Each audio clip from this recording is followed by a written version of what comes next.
जामनगर नाम के गांव में विनोद और विमला नाम के पति पत्नी रहते थे। उनके दो बच्चे थे, रवि और रेशमा। विनोद एक वकील था और कमला एक स्कूल में टीचर थी।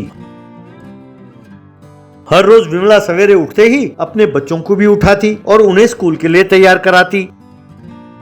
विनोद जाकर दूध और सब्जी लेकर आता था। विमला नाश्ता बनाती और अपने परिवार के साथ नाश्ता करती। उसके बाद सबके लिए टिफिन डब्बों में खाना पैक करके देती। उसके बाद विनोद बच्चों को स्कूल बस में बिठाता था। उसके बाद विनोद और विमला घर को ताला लगाते और चाबी को घर के बाहर गमले के नीचे छिपा कर रखते। विमला स्कूटी पर और विनोद बाइक पे अपने अपने काम के लिए चले जाते। विनोद अदालत में अपनी दलील पेश करता और विमला स्कूल में बच्चों को पढ़ाती थी। शाम को जब बच्चे स्कूल से लौटते, गमले के नीचे से चाबी निकालकर घर का दरवाजा खोलकर घर में चले जाते। बाद में विमला और विनोद अपने अपने काम से घर लौटते। विमला सबके लिए रात का खाना बनाती तो विनोद क्लाइंट्स के साथ बातें करता था। यूं चलता रहा,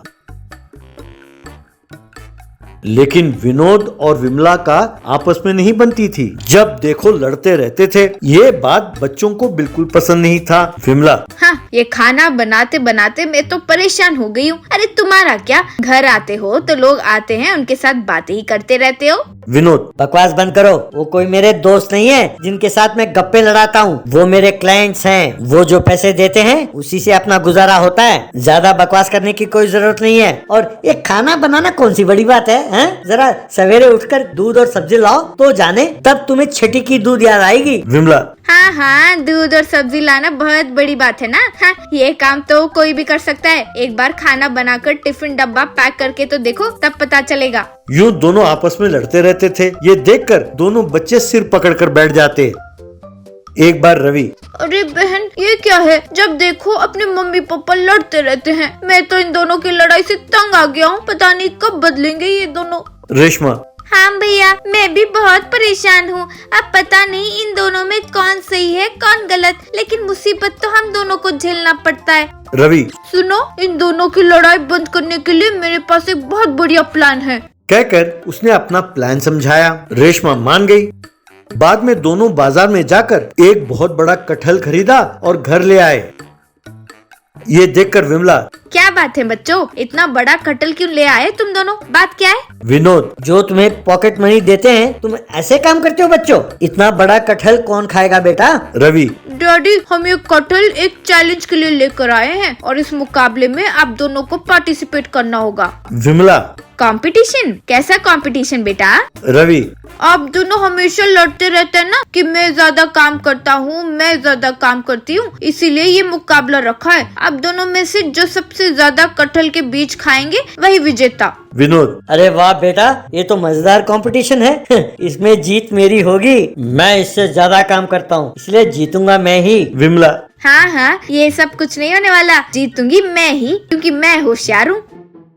इस तरह दोनों बच्चों ने मिलकर टेबल पर कटहल के फल से बीज को अलग किया और उसे एक प्लेट में रखा।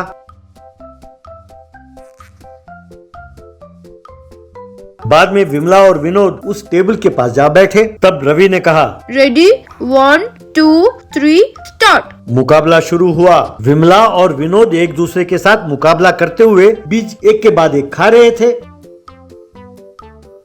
थोड़ी देर बाद उनसे और खाया नहीं गया। उन दोनों ने अपना अपना पेट पकड़ लिया और पेट दर्द शुरू हो गया। विनोद, हाय रे, अरे पेट में बहुत दर्द हो रहा है। विमला, हाय रे, मैं और नहीं खा सकती, बहुत पेट में दर्द हो रहा है रे। हाय रे, पेट दर्द।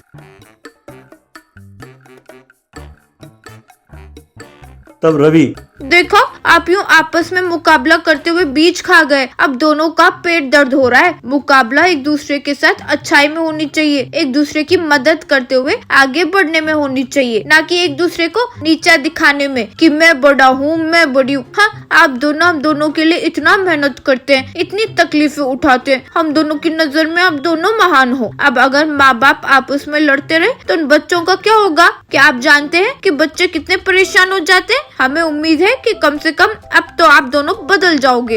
ये बात सुनकर विमला और विनोद को अपने अपनी गलती का एहसास हुआ। तब से दोनों बदल गए और आपस में मिलजुल कर रहने लगे। ये देखकर दोनों बच्चे भी बहुत खुश हुए।